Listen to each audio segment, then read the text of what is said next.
8. The Honourable David Cunliffe. To the Minister of Finance, does he stand by all his recent statements? The Honourable Bill English. Maybe. Speaker, such a good question. It should have been higher up the list. Does it? Speaker, the answer is yes, and particularly I stand by my statements about the mismanagement of the previous government, which saw our tradable industries stagnate for a decade. Government spending saw per capita GDP actually decline, and New Zealand go into recession a year before the rest of the world. The Honourable David Cunliffe.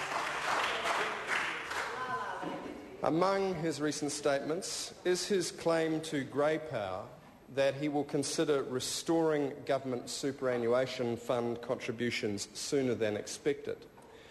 Acknowledgement that the Dominion Post Vernon Small was right when he called his policy dumb and short-sighted. The Honourable Bill English. Mr. Speaker, no.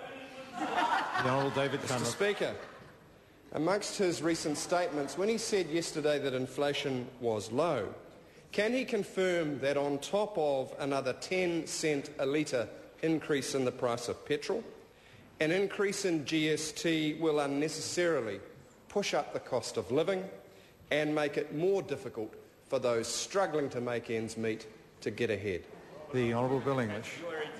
Well, Mr. Speaker, the member needs to wait and see what the details of the tax package are before he jumps to that conclusion that people will be worse off. In fact, as the Prime Minister has said a number of times, the vast majority of New Zealanders are likely to be better off.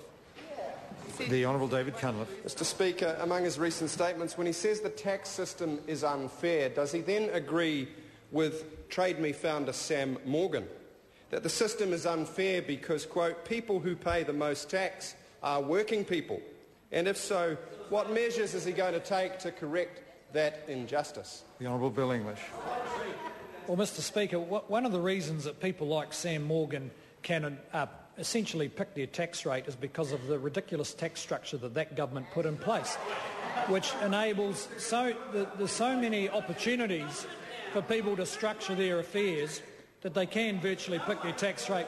I've invited Mr. Morgan, if he feels uneasy in his conscience, to write out a cheque to IRD and pay what he believes is his fair share of his tax. Question number 9, Melissa Lee. Speaker, my question is to the